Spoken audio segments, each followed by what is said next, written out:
자, 오늘은 이 상평형 그림하고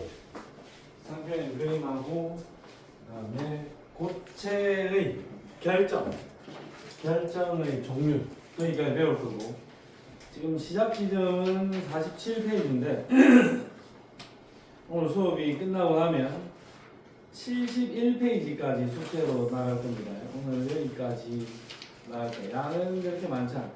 단원이 중간에 마무리되는 시점이라서 오늘 숙제가 조금 많습니다. 자, 지난 시간에 증기압력 이야기까지 했는데 지금 할 이야기는 이 상평형 그림이야. 그러면 이거는 뭐 여러 가지 종류가 있겠지만 상평형, 모든 물질의 상평형 그림을 다 그려볼 수 있는데, 지금 우리 교육 과정상에 또는 일반적으로 고등학교까지는 거의 이게 100%하고, 나는 뭐 여러 가지 상평형 그림을 또 공부를 좀 했지만 실제로 대학에서 화학을 전공하지 않는 이상 물하고 이산화탄소의 상평형 말고 다른 녀석의 상평형 그림을 볼 리는 없다. 자, 이게 물의 상평형 그림이고 요거 이산화탄소의 상평형 그림입니다. 상평형이란 뭐냐면 각각의 온도와 압력에 따라서 가장 안정한 상태가 누구냐? 고체, 액체, 기체 중에서 어떤 형태로 존재하느냐? 자, 얘가 지금 이런 온도와 압력에서는 특정한 온도와 압력에서 얘가 액체로 존재한다. 자, 액체로 존재한다. 이 말은 이 액체 상태일 때가 에너지적으로 가장 안정하다라는 의미입니다.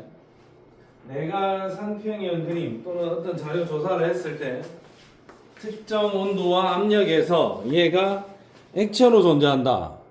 그러면 그 특정 온도와 압력에서는 액체가 가장 안정하다는 의미인 거고, 고체로 존재한다. 그러면 그 특정 온도와 압력에서는 고체가 가장 안정하다 이거야. 누가 가장 안정한가를 각각의 온도와 압력에 대해서 그림을 그려놓은 게 상평형 그림이다 라고 보면 돼. 그러면 제일 먼저 나오는 상평형 그림은 여기 있는 물입니다. 자, 물인데 온도가 굉장히 낮다. 온도가 낮고 압력이 적정 수준이면 얘는 고체.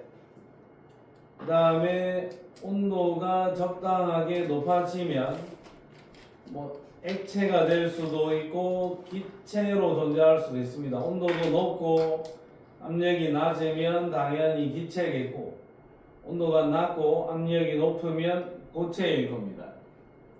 그러면 상평형 그림을 이렇게 제시된 문제가 나오면 이쪽 온도 낮고 압력이 높다. 이건 고체. 그 다음에 온도 높고 압력이 낮다. 그러면 이건 기체. 자, 여기는 액체. 고액기라고 판단. 고액기라고 판단을 해주면 좋겠다 이거죠. 자, 여기에 판단이 되면, 자, 이쪽 선상은 어떤 온도, 어떤 압력에서든지 간에 온도를 살살 높여주면 고체가 액체로 변한다. 요 지점에서는 고체가 액체로 변합니다.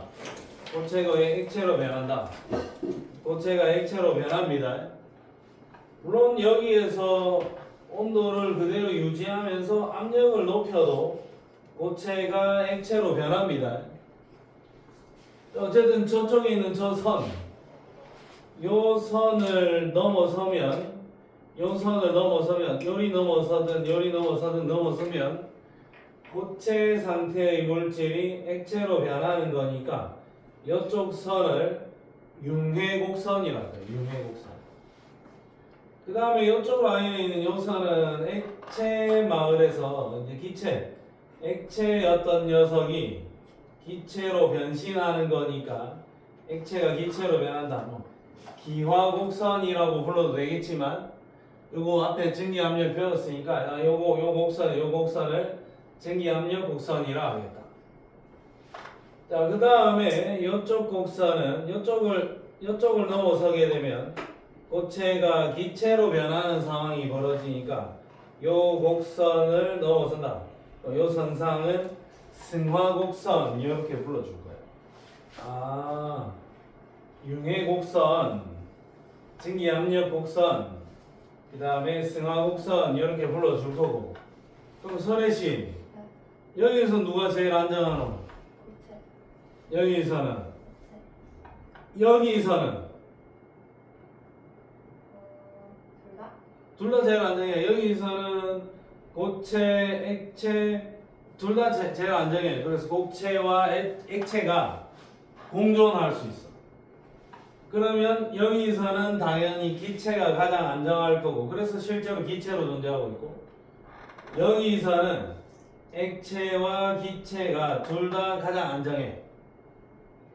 그 다음에 요 세 개의 곡선이 만나는 요 지점, 물론 이걸 외울 필요는 없지만 온도는 0.01도씨, 압력은 0.006기압. 여기는 세 개의 곡선이 다 만났고 고체, 액체, 기체가 동시에 만나는 지점이죠. 자, 여기를 삼중점이라는데 여기는 고체, 액체, 기체 가장 안정하다. 셋 다 에너지 레벨이 가장 낮다 이거야. 그래서 얘는 고체, 액체, 기체 세 가지 상태가 모두 공존할 수 있다라는 겁니다. 아, 요게 상평형 그림이다. 자, 근데 지금 이 물의 상평형 그림에서 가장 큰 특징은 이 융해곡선의 기울기가 음수라는 겁니다. 요게. 직선의 방정식에서 y=ax 그래프에서 그러니까 기울기가 요리돼 있으면 기울기가 양수죠. 근데 기울기가 요리돼 있으면 이게 기울기가 음수야. 얘가 기울기가 음수라고. 지구상에 존재하는 모든 물질 중에서 물만 이 융해곡선의 기울기가 음수야. 얘만 이래. 다른 아무것도 이런 녀석이 없어. 자, 그래서 얘는 어떤 특징이 있냐면 얘는 예를 들어서 내가 지금 여기에 고체를 들고 있다. 고체를 들고 있는데 온도를 그대로 유지시키면서 압력을 높여줘 버리면 온도는 그대로 유지한 상태에서 압력을 높이면 얘는 액체로 변신한다라는 거죠. 얘만 이래. 그러면 이게 지금 고체 상태의 얼음인데 얘를 사방팔방에서 강한 힘으로 찍어 눌러서 압력을 가해주면 얘가 무슨 상태가 된다? 액체가 된다 이거죠. 얘만 이렇다. 그러면 기체에다 압력을 가해줘도 액체가 되고 요 기체에다 압력을 가해도 액체가 되고 여기 있는 이 고체에다가 압력을 가해도 저리 올라가면 어쨌든 액체 동네로 들어가겠죠. 그래서 물은 모든 상태에서 압력을 잔뜩 가해주게 되면 얘는 싹 다 액체로 변한다. 자, 그리고 일단 이 상평형 그림에서는 우리가 따져야 되는 게 가장 포인트를 둬야 되는 게 1기압이라는 고정된 상황에서 온도를 서서히 높여나가 보는 겁니다. 그러면 여기서는 당연히 쭉쭉 고체로 존재하다가 요 온도가 0도씨인데 0도씨가 되면 고체가 액체로 변한다. 0도씨가 되면 고체가 액체로 변한다. 그러면 이 0도씨라는 이 온도는 고체가 액체로 변하는 온도 없는 점입니다 라고 이야기를 하면 돼요. 그럼 물론 0도씨일 때는 고체와 액체가 공존하다가 0도씨가 넘어서면 액체가 온도가 서서히 올라가다가 자, 요 온도 100도씨가 되면 액체가 기체로 변해가죠. 자, 액체가 기체로 변하는 온도가 100도씨. 그럼 액체가 기체로 변하는 이 온도를 우리는 끓는 점 이렇게 이야기를 하면 됩니다. 녹는 점, 끓는 점. 자, 그러면 내가 이런 상황인데 뭐 별거 아니지만 이런 상황인데 1기압이 아니라 내가 압력을 뭐 한 5기압 정도로 증가시켰다. 압력을 높였다. 물을 갖다 놓고 1기압 상황이 아니라 5기압 상황으로 바짝 올렸다. 압력을. 그러면 요 지점에서 고체가 액체로 변하죠. 그러면 요 지점 녹는 점의 온도는 낮아지는 결과가 나올 거고 끓는 점의 온도는 높아지겠죠. 1기압보다 압력을 높여주면 녹는 점 데이터는 낮아질 거고 끓는 점은 높아집니다. 물론 1기압보다 압력을 낮추면 녹는 점 데이터는 올라가고 끓는 점 데이터는 낮아지겠죠.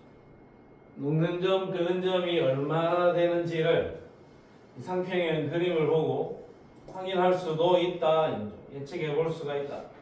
그래서 물만 얘가 마이너스 쪽으로 뒤집어져 있구나라는 걸 체크를 해주는데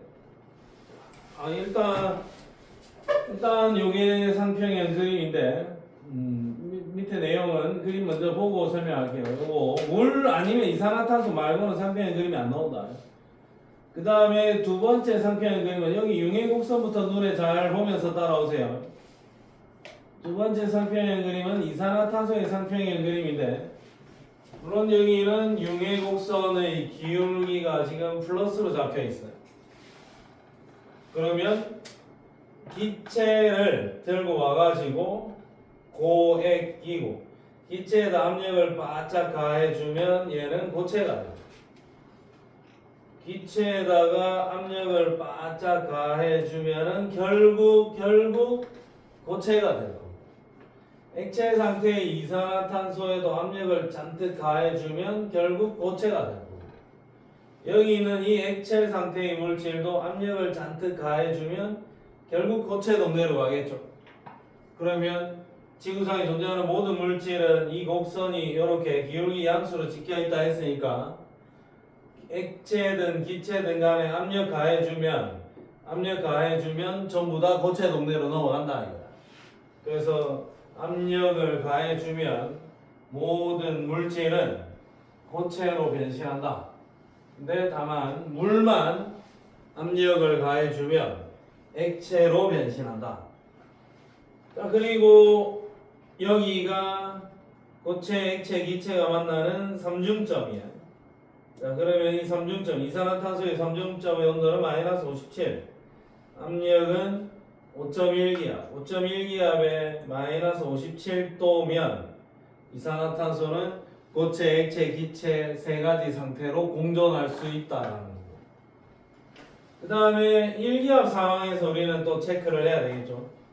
1기압 상황에서 온도를 서서히 높여주면 고체였던 이산화탄소가 자, 여기서 바로 기체 동네로 넘어가 버리죠.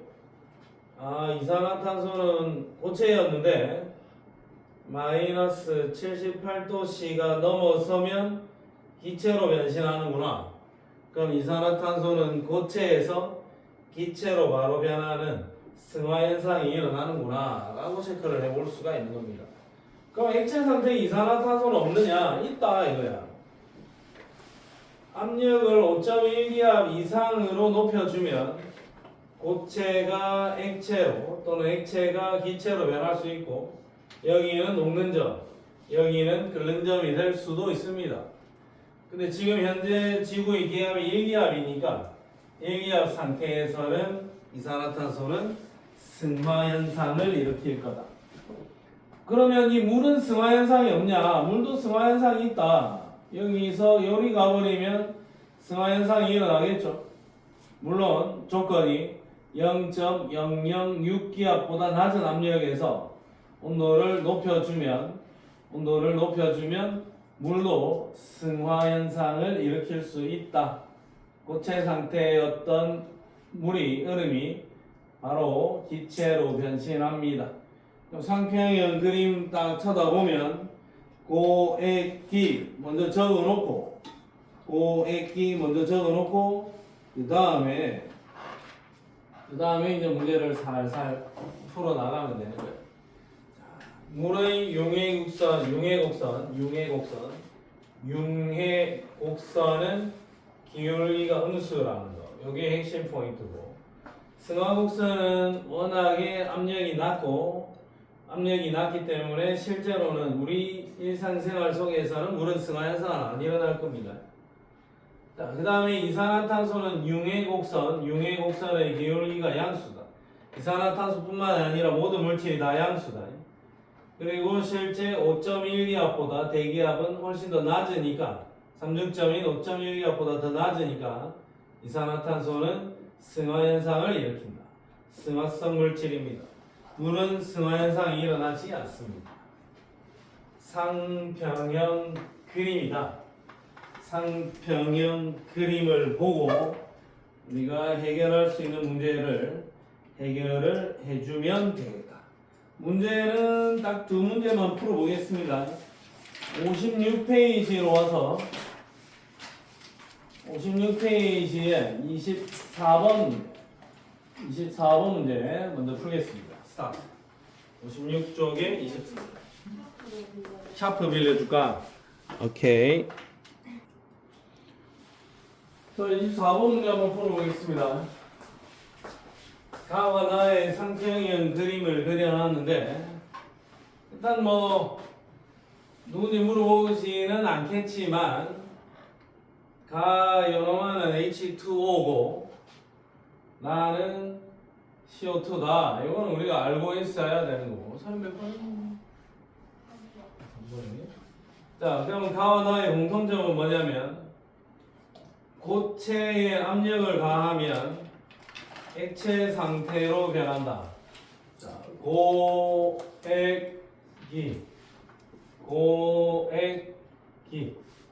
고체에다가 압력을 가하면 액체가 될 거고, 근데 여기는 고체에다가 압력을 쭉 가해줘도 압력을 높여도 고체에다 압력을 높여도 절대로 액체 동네로 들어갈 방법이 없지. 그러면 액체 상태로 변한다. 이거는 공통점이 아닙니다. 요거는 가에만 해당하는 이야기다. 가에만. 삼중점의 온도에서 압력이 커지면 가장 안정한 상태는 액체냐. 삼중점에서 압력이 커지면 가는 액체가 맞아요. 근데 나는 삼중점에서 압력이 커지면 가장 안정한 상태는 고체가 되겠죠. 그래서 요거는 해당 사항이 없습니다. 자, 외부 압력이 커질수록 액체 상태로 존재할 수 있는 온도 구간이 커진다.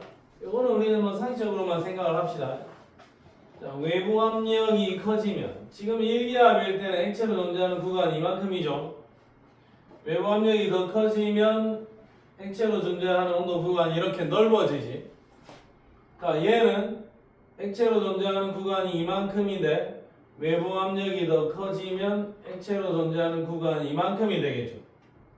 그러면 외부 압력이 커지면 커질수록 액체로 존재할 수 있는 온도의 구간은 커진다. 그러면 D가 보기가 맞다. 자, 오케이. 정답은 3번입니다. 간단하게 해결하면 된다. 그 다음에 57쪽에 4번인데 이건 조금 덜 간단할 수도 있습니다. 57쪽에 4번 문제를 꼼꼼하게 잘 읽고 기니 D가 고체, 액체, 기체 중에서 누군지를 확인하고 그걸 정확하게 찾은 다음에 문제를 풀어주면 좋겠습니다. 얘가 고체, 액체, 기체 중에서 누군지를 정확하게 캐치를 해야 돼. 그러면 문제를 한번 보겠습니다. 표는 1기압이라 했으니까 여기서만 따져야 돼. 여기서만. 그 다음에 고체, 액체, 기체로 B니 D가 고체, 액체, 기체인데 자, T3 도시에서는 온도를 유지한 채 압력을 낮추면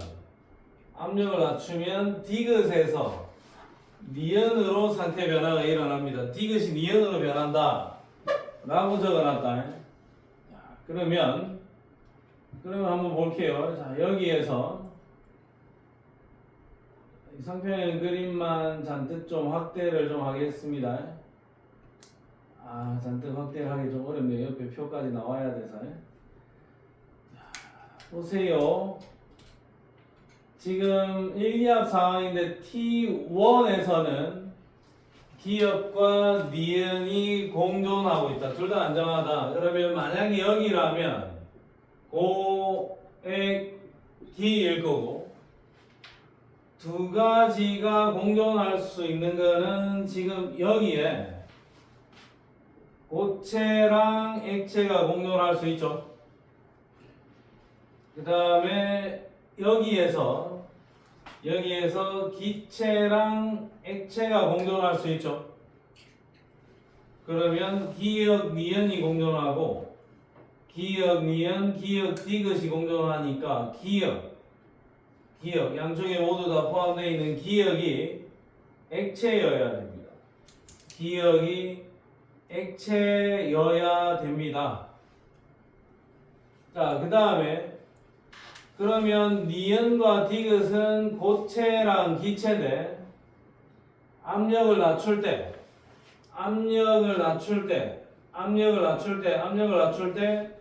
고체가 기체로 변신할 수 있습니다. 압력을 낮추면 고체가 기체로 변신할 수 있습니다. 그럼 압력을 낮추면 고체가 기체로 변신할 수 있습니다. T3에서. 그러면 고체가 기체로 변신할 수 있다. 그러면 얘는 액체랑 고체가 공존하는 거고, 그럼 얘는 액체랑 니은이 기체니까 기체가 공존하는 거고, 디귿은 고체만 존재하는 상황이다. 이렇게 우리가 해석을 해야 되겠죠. 그러면 이 상황에서 우리가 T1, T2, T3를 정해보자. 그럼 T3는 난 잘 모르겠는데 고체만 존재해야 되는 온도, 고체로만 존재해야 되는 온도, 얘를 T3라고 할게요. 그 다음에 액체와 기체가 공존하는 온도, 얘를 T1이라고 할게요. 액체와 고체가 공존하는 온도, 얘를 T2라고 보겠습니다.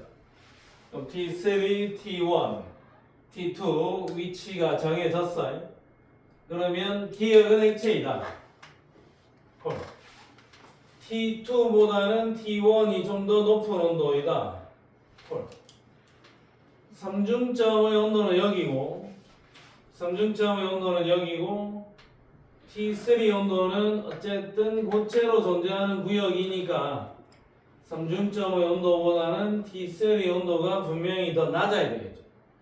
T3 온도가 더 낮고 삼중점의 온도가 더 높습니다. 삼중점의 온도는 T3 지점보다 더 높다. 물론 T2보다도 더 높다. T2는 여기고 삼중점이 여기니까 T3보다는 T2, T2보다는 삼중점, 그리고 T1 이렇게 되겠죠. 삼중점의 온도가 T2보다도 더 높아. 그러면 일단 디귿 보기가 맞는 상황이겠네요. 정답은 몇 번? 5번. 정답은 5번이 되겠습니다. 요거는 조금 생각을 해야 되는 포인트는 맞습니다. 요거 상평형 그림에서 나중에 상평형 관련 문제를 하나 더 풀겠습니다. 저기 중간을 가가지고 하나 더 푸는데, 자, 일단은 이 문제는 이 정도까지만 일단 해결을 해봅시다. 상평형 그림. 자, 상평형 그림이 대단한 거 아니야. 뒤에 두 페이지 설명을 하고 분자 결정들 이야기를 조금 더 한 다음에 상평형 문제 조금 어려운 거 오늘 수업 말미에 하나 더 풀도록 하겠습니다. 그러면 이제 뒤로 와서 오늘 배울 내용은 요겁니다. 간단한 내용이야. 오늘 제일 간단한 내용이에요. 지금까지 배운 내용들 중에서. 자, 고체를 배우는데 이건 지금 각 학교별로 선생님들마다 수업 상황이 조금 다를 수가 있어요. 이거는 여기서 그냥 간단하게 넘어갈 수도 있고 아니면 조금 세게 갈 수도 있습니다. 만약에 너희가 학교 수업을 진행하는 상황에서 단순 입방, 면심 입방, 채심 입방, 입방이에요. 입방, 채심 단순 입방 구조, 면심 입방 구조, 채심 입방 구조 이런 이야기들을 살살 하기 시작을 하면 조금 긴장을 하면 되고 여기까지만 하고 끝내면 별거 아닌 건데 여기서 혹시 공간 체움률 율이 2형인가? 그 다음에 또는 뭐 공극률 뭐 이런 이야기를 하면은 이런 이야기를 해서 계산 문제로 혹시 한번 고민해 보겠다 그런 이야기가 나오면 아주 신속하게 나한테 제보를 해주기 바랍니다. 단순 입방, 면심 입방, 채심 입방까지는 어느 정도 이야기해 볼 수 있는데 여기까지 이야기하면 조금 세게 들어가겠다는 이야기거든. 그래서 이 부분 혹시 나중에 수업 상황 보고 계약하고 나서 수업 상황 보고 혹시 이야기를 하면 내가 관련 내용들 계산하는 방식들 일일이 다 정리를 다시 한번 해주겠습니다. 자, 그 다음에 고체를 크게 분류함에 있어서 둘로 크게 나누면 된다. 결정성 고체, 결정, 비결정 이렇게 나누면 돼. 결정이라는 것은 다른 거 없다. 어느 위치를 잘라내오든지 간에 규칙적으로 배열되어 있어야 된다. 완벽하게 규칙적이어야 된다. 어느 한 곳도 불규칙적인 모습을 보이면 안 된다. 완벽하게 규칙적이어야 된다. 비결정은 구성 입자의 배열이 불규칙적이어야 돼. 불규칙적. 그러니까 이쪽은 좀 많이 몰려 있는데 여기는 좀 텅텅 비어 있고 여기는 좀 많이 몰려 있고 여기는 뭐 좀 중간 정도고 뭐 이런 느낌으로 되면 이건 비결정. 근데 얘는 여기나 여기나 아주 균일하게 배치가 되어 있어야 돼요. 규칙적인 배열이 되면 결정이에요. 규칙적인 배열이 되니까 어느 부위를 잘라오든지 간에 동일한 상황일 거고 그러면 녹는 점이 일정할 겁니다. 근데 비결정은 여기 이렇게 똘똘 뭉쳐 있는 부분이 있고 똘똘 뭉쳐 있지 않은 부분이 있다. 어느 부분을 잘라오느냐에 따라서 얘네들이 성질이 달라질 수가 있어요. 녹는 점이 일정하지 않다. 유리, 고무, 엿은 왜 나오는 거야? 자, 석영, 일반적인 우리 광물들 전부 다 석영, 염화나트륨, 얼음, 금속 이런 것들 전부 다 결정이에요. 결정. 자, 그러면 이 결정들은 규칙적인 배열을 하고 있는 고체 물질인데 누가 어떤 결합에 의해서 규칙적인 배열을 하고 있느냐? 누가 어떤 결합에 의해서 규칙적인 배열을 하고 있느냐? 그거를 이제 따져주면 돼. 자, 첫 번째 나오는 결정은 이온 결정이야. 누가 규칙적인 배열을 하고 있겠니? 이온들이죠. 그 이온들이 규칙적인 배열을 하고 있겠지. 그러면 양이온과 음이온이 규칙적인 배열을 하는데 그 양이온과 음이온의 규칙적인 배열을 지탱해주는 힘은 양이온, 음이온이니까 이온 결합으로 얘들의 뼈대가 형성되어 있겠네. 이온 결합으로. 그러면 적어보는 겁니다. 첫 번째 나오는 결정은 이온 결정인데 얘의 구성 물질은 이온인 거고 이 이온들을 구성하고 있는 힘은 이온 결합이다. 그러면 현수야, 이온 결합 세나 약하나? 네. 억수 세. 이온 결합 세. 결합 중에 제일 센 게 무슨 결합이고? 이유가 아니다. 공유결합이 제일 세다. 그 다음은 이온결합이다. 그 다음은 아니다. 금속결합. 공유결합이 제일 세고 그 다음에 이온결합이고 그 다음에 금속결합이야. 얘네들 억수 세. 셋다 그냥 약하다 할 수는 없어.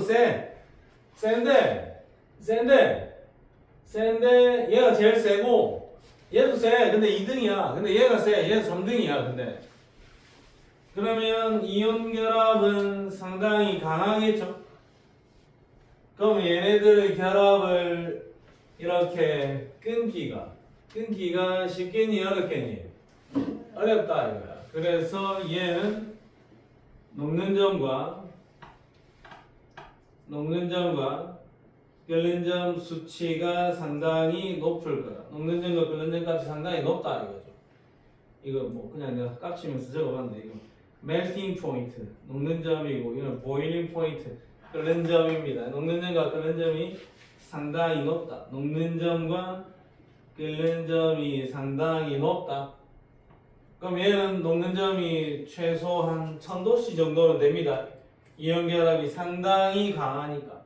양이온과 음이온이 매우 규칙적으로 배열되어 있어야 됩니다. 혹시 모르니까 적어놔 놓고 갑시다. 이 Cl- 면심 입방. 자, 여기는 Cl- 생긴 배치 모형을 보니까 얘는 단순 입방. 혹시 나중에 솔루션 이야기를 한다면 자세히 이야기를 해줄게요. 자, 그러면 이온 결정은 양이온과 음이온이 이온 결합으로 규칙적인 배열을 하고 있다. 그러니까 녹는 점이 높고 단단합니다. 그리고 고체 상태에서는 전기 전도성이 없다. 고체 상태에서는 전기 전도성이 없었는데 액체나 수용액이 되면 전기 전도성이 생겨난다. 왜냐하면 액체나 수용액 상태에서는 전하를 띠고 있는 입자인 양이온과 음이온이 자유롭게 이동할 수 있기 때문이다. 말이 웃긴데 단단하지만 외부에서 힘을 가하면 쉽게 쪼개지거나 부서진다. 단단한데 쉽게 쪼개지거나 부서진다. 그럼 이건 진짜 단단한 건가 단단하지 않은 건가 조금 고민스럽긴 합니다. 뭐 하여튼 그래. 단단하지만 외부에서 힘을 가해주면 매우 쉽게 쪼개지거나 부서진다. 자, 그 이유가 이겁니다. 소금이야. 원래는 음이온, 양이온, 양이온, 음이온, 음이온, 양이온, 양이온, 음이온 쫀쫀하게 이온 결합이 형성되어 있었는데 여기 망치를 들고 옆을 살짝 때려주면 여기가 한 칸 딱 밀리겠죠. 한 칸만 딱 밀리면 마마 풀풀 마마 풀풀 이렇게 배치가 된다고. 또 같은 전하를 띠는 아이들끼리 밀어내는 힘 청력 작용할 거고 여기서 결대로 그대로 쫙 떨어져 나가버린다. 그래서 외부에서 물리적인 힘을 가해주게 되면 쉽게 쪼개지거나 부서진다. 사실 뭐 쪼개진다라고 봐야 되겠죠. 이게 이온 결정이구나. 상당하구나. 이렇게 우리가 이해를 하면 되겠다.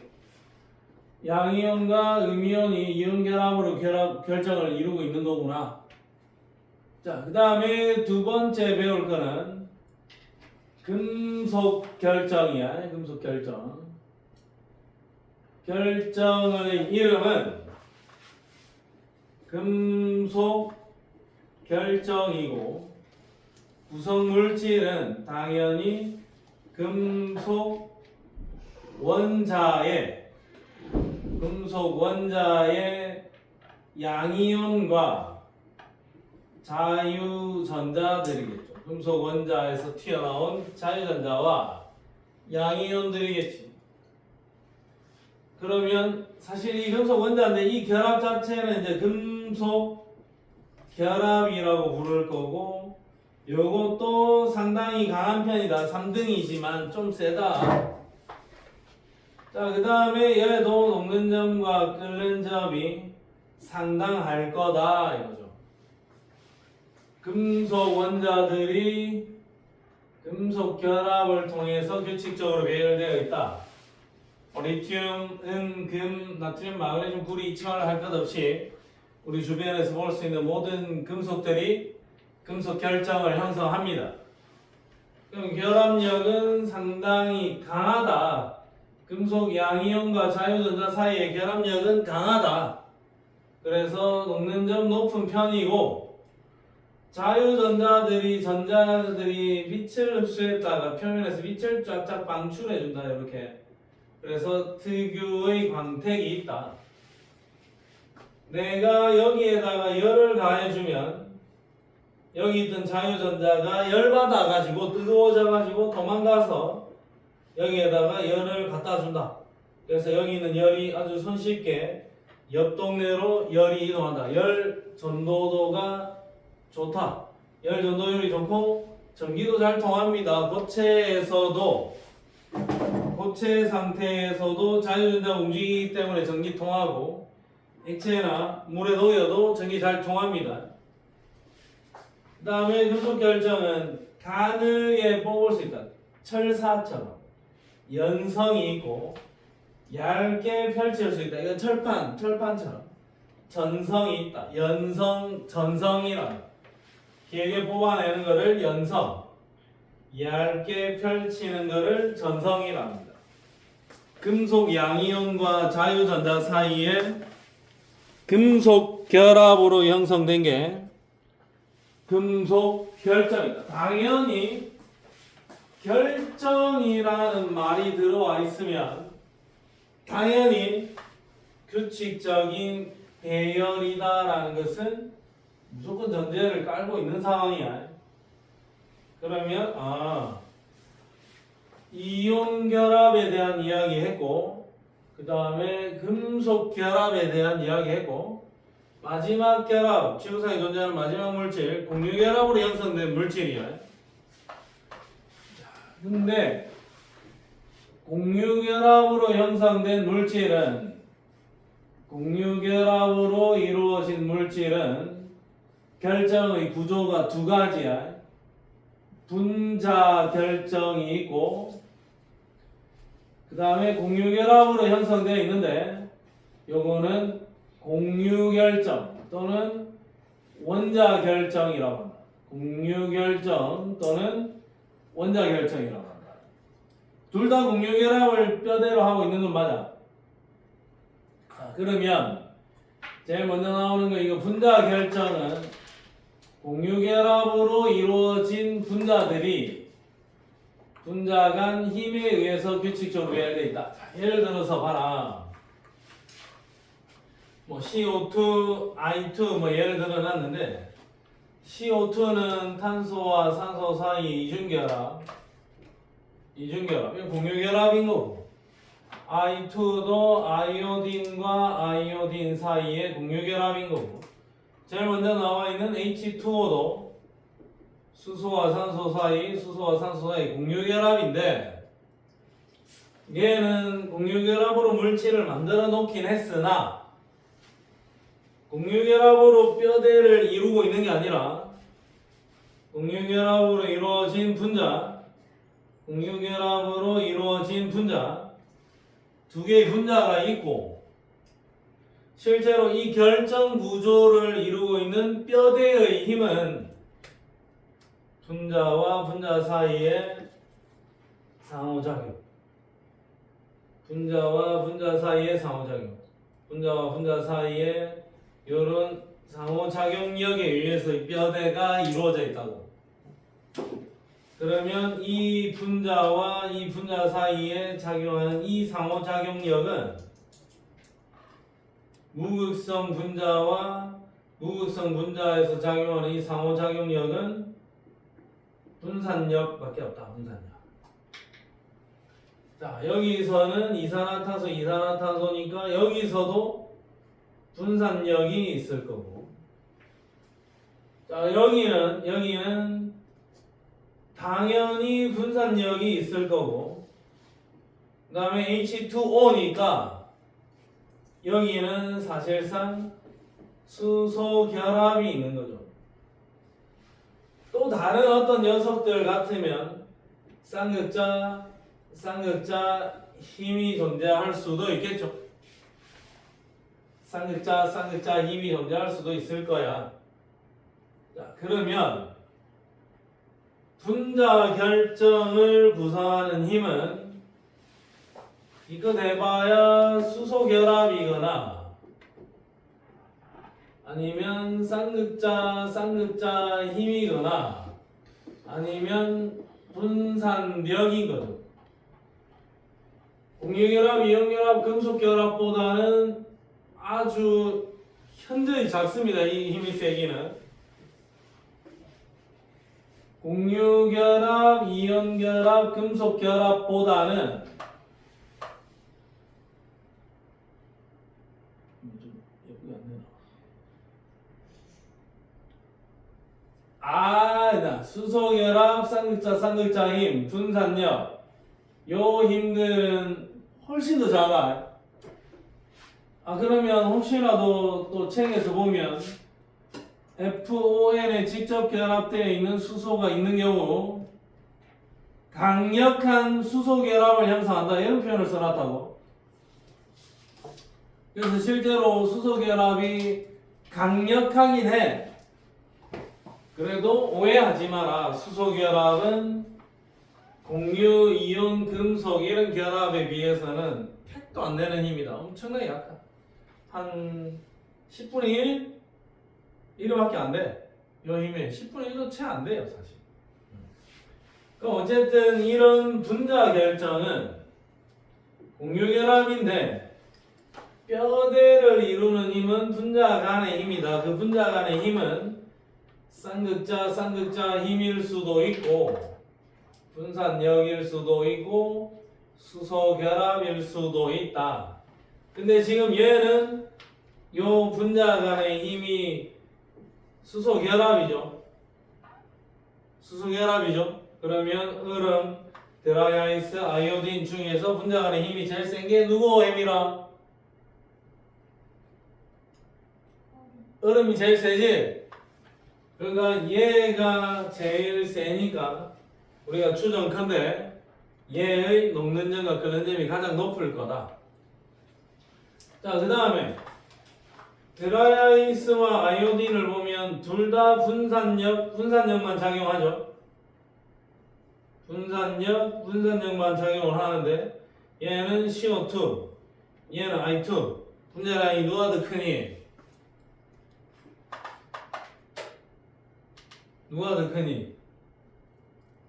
I2와 CO2 중에서 I2가 더 큽니다. I2가 분자량이 더 큽니다. 그러면 이산화탄소보다는 아이오딘의 분자량이 더 크니까 분산력이 더 크겠지? 그래서 얘가 녹는 점과 끓는 점이 더 높습니다. 얘가 녹는 점과 끓는 점이 가장 낮습니다. 그러면 분자 결정은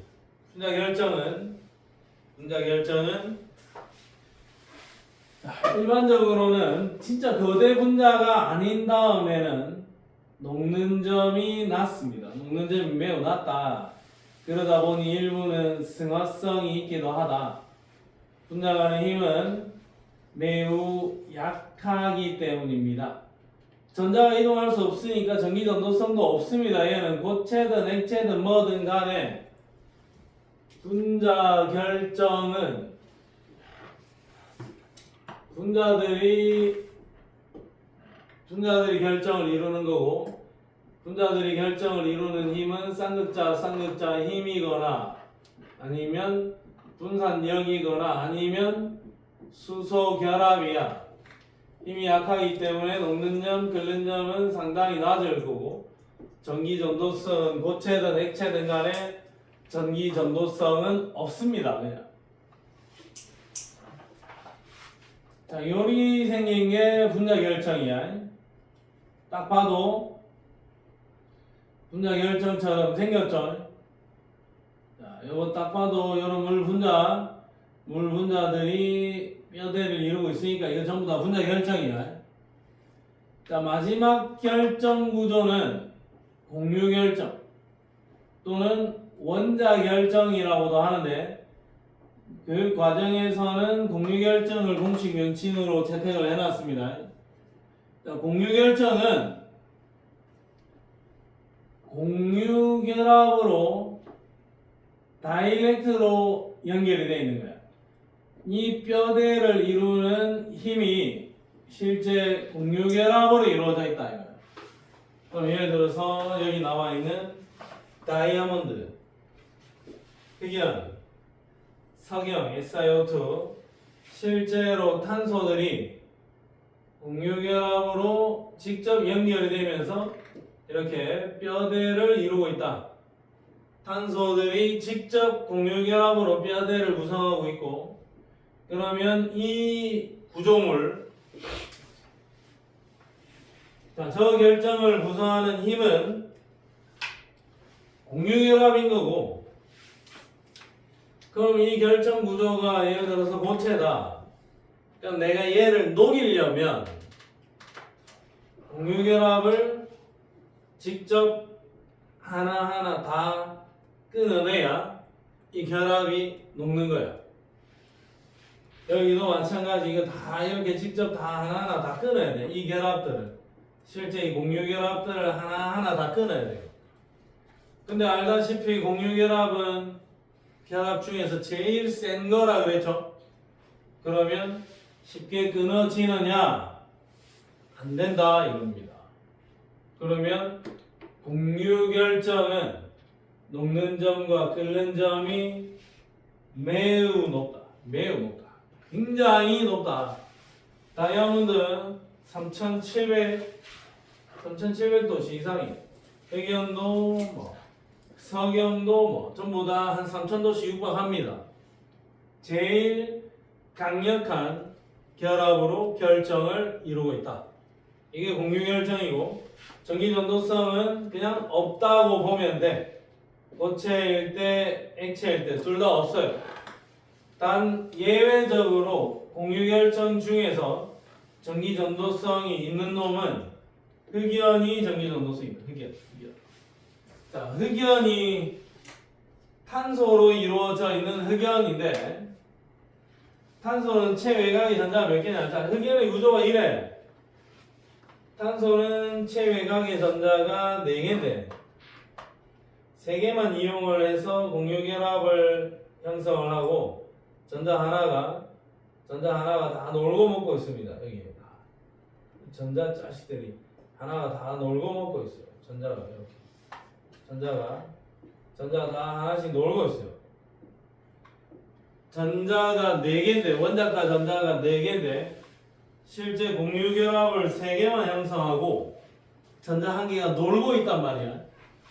그러면 이 흑연에 있는 이 노는 전자들이 돌아다닐 수가 있겠죠. 돌아다닐 수가 있다고. 전자들이 움직일 수가 있다고.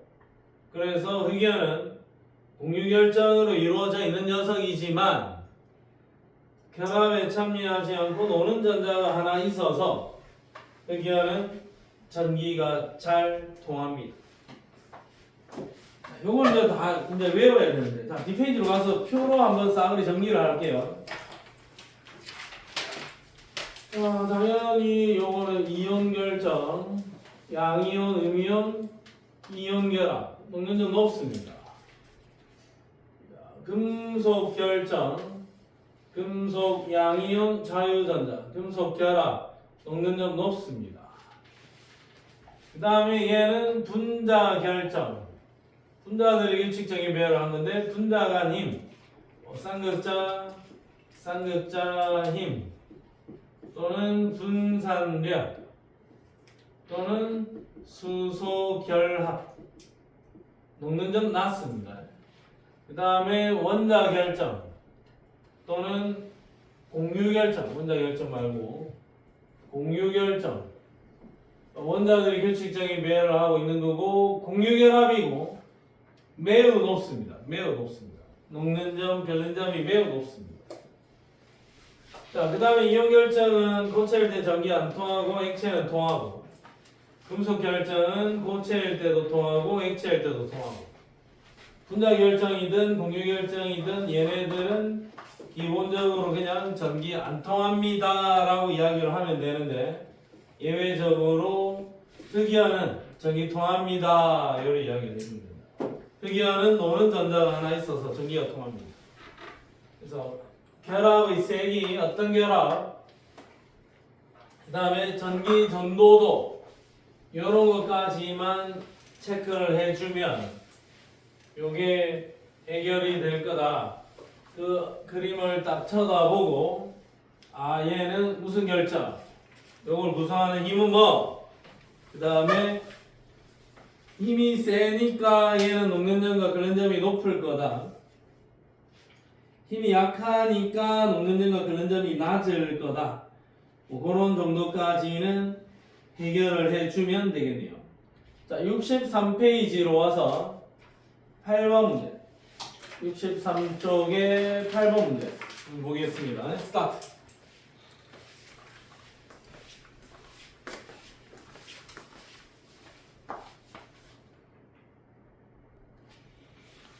자, 한번 보겠습니다.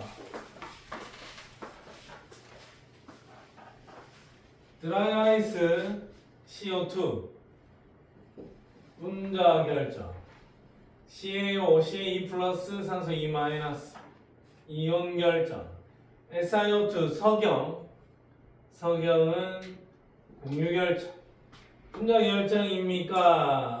CO2 아니요 쪽에 CaO랑 SiO2 넘어오고 공유 결정입니까? 라고 물었을 때 SiO2 여기는 CaO 이렇게 들어가 주면 일단 위치는 다 잡았다.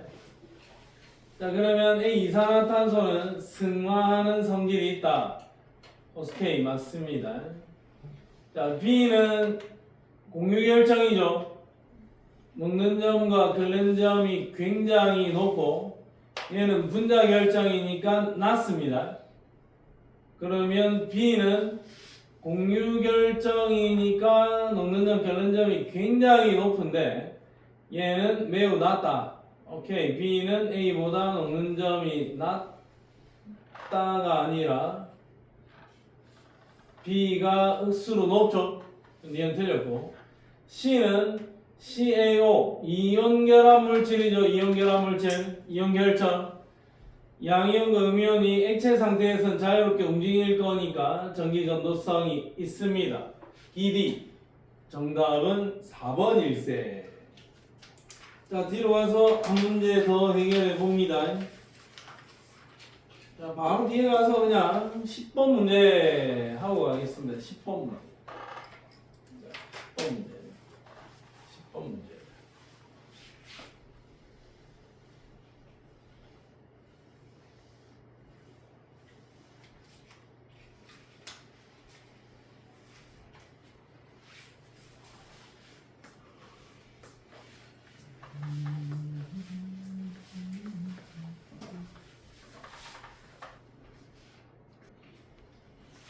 수요일 몇 번?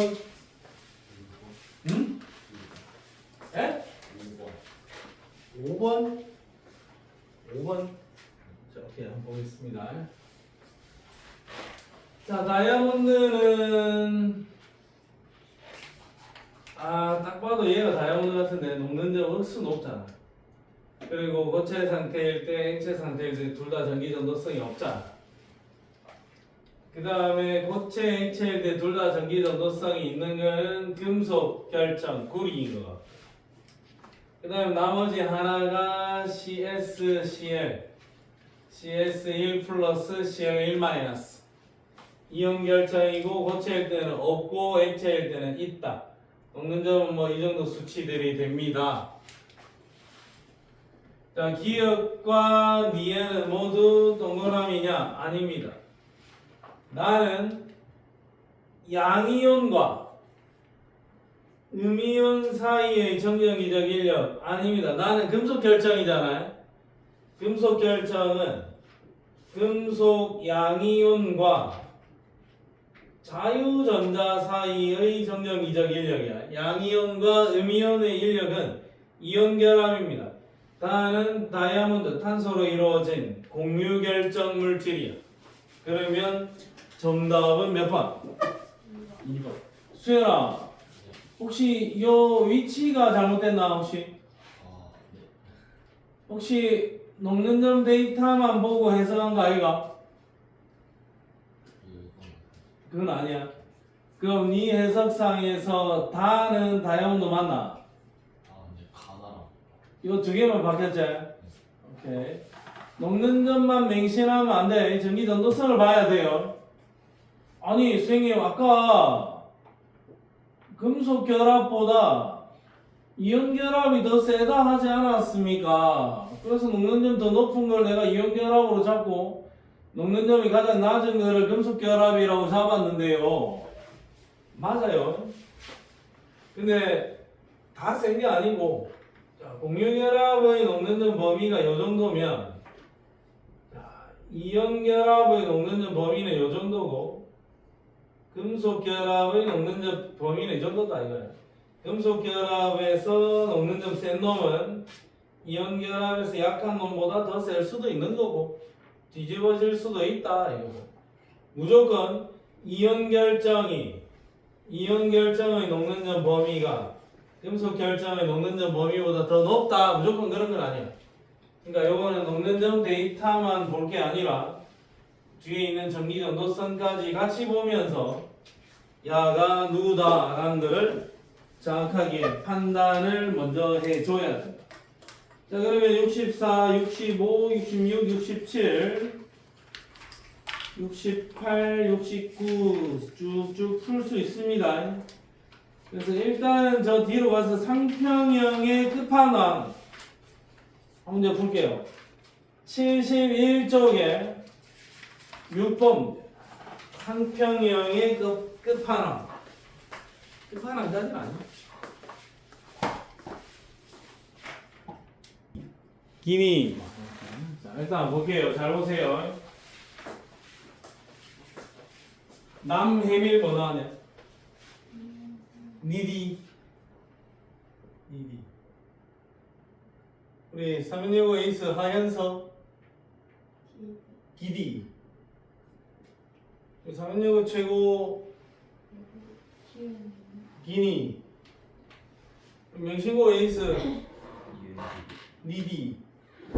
중앙고 에이스. 기니. 제일여고 기영둥이. 기니. 자, 일단 볼게요. 문제를 보면 T2보다는 T1이 온도가 더 높다. 나 여기서 이렇게 한번 볼게요. 여기서 온도를 높이고 압력을 낮추는 거죠. 온도를 높이고 압력을 낮출 때 온도를 높이고 압력을 낮출 때 온도를 높이고 압력을 낮출 때 액체 상태였던 놈이 고체 상태로 변할 수 있는가에 대한 검토를 좀 해봐야 돼. 자, 그러면 지금 이쪽에 있는 이 상평형 그림에서 온도를 높이고 압력을 낮출 때 액체가 고체로 변할 수 있는가? 이 상평형 그림에서 여기는 고액기인데 액체가 있는데 온도를 높이고 압력을 낮출 때 온도를 높이고 압력을 낮출 때 고체 동내로 들어갈 가능성이 없다. 아예 뭐 대충 몇 개만 찍어봐도 가능성이 없다. 그냥 이런 방법이 도저히 안 보인다. 자, 그러면 이산화탄소 상평형은 아닌 것 같고, 그러면 물의 상평형 그림을 가지고 해보면, 자, 이거는 내가 그림을 좀 크게 확대를 좀 할게요.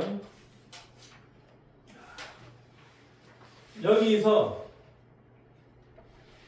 온도를 높이고 압력을 낮추면 액체가 고체로 변신할 수 있는. 그러면 이 온도를 좀 더 낮은 온도가 T1이었냐 T2였냐. 자, 그러면 이 온도가 T2. 그러면 이 온도가 T1. 그 다음에 여기 이 압력, 낮은 압력이 T1이야 T2야? P.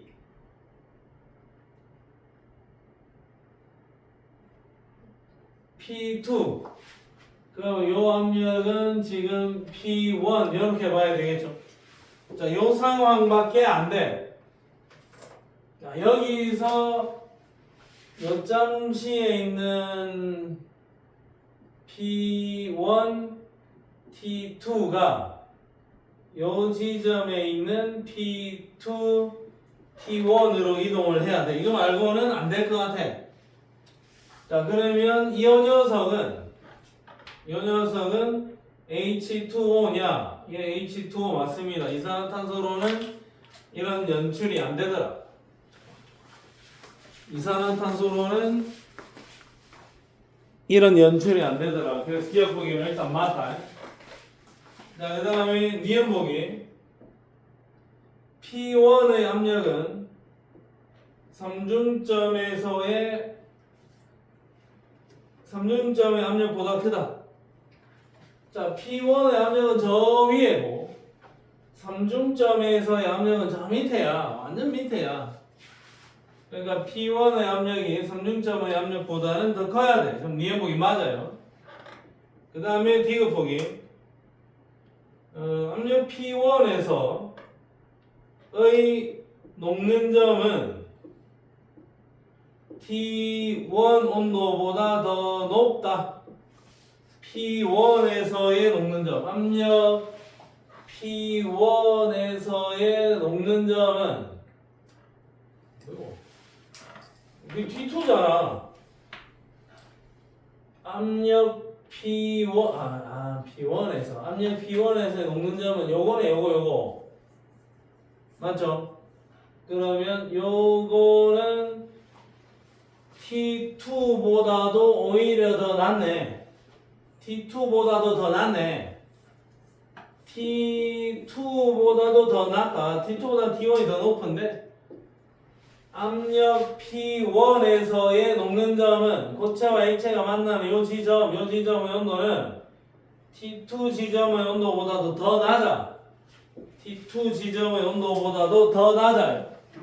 그래서 디귿 보기가 틀렸습니다. 그래서 정답은 기니만 정답이다. 그 다음 오늘 상평형 그림이 굉장히 섭섭한 관계로 상평형을 한 문제 더 가겠습니다. 일단 68페이지만 이거는 다 맞춰야 된다. 68페이지에 9번 스타트.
설회 몇 번?